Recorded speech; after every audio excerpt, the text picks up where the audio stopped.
Hello বন্ধুরা, আজকে আমি রায়দিঘিতে ফার্স্ট টাইম এইরকম যে এই যে অবস্থাগুলো করে রেখেছে দেখুন।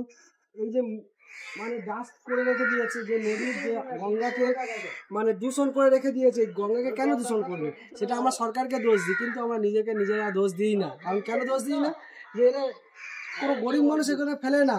এখানে যারা ফেলে তারা কোনো ভালো মনের দোকানদার করে, তারা এইগুলো নোংরাগুলো ডাস্ট করে রেখে দিচ্ছে। কেন ফেলবে? এটা হচ্ছে তোমরা নিজেদেরকে সংশোধন করে এই পরিবেশটাকে নষ্ট করছে। আর যে এই বাজার কমিটিকে জানান, এটা ভিডিওটাকে প্রচুর শেয়ার করো, কারণ এরকম ভাবে কেন ফেলে রাখবে? ঠিক তো? আমি যেটা বললাম তো ঠিক তো দাদা?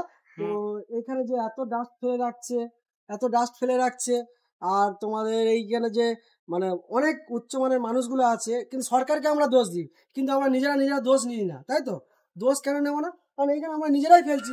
এখানে অনেক বিদেশি লোকও আসে তাদের কর্মসংস্থানের জন্য, সেটাকে নির্ভর করে নিজেদের জীবনের ধারাবাহিক এখানে বইয়ে দেয়, নিজেদের কিছু ইনকামের জন্য এখানে আসে।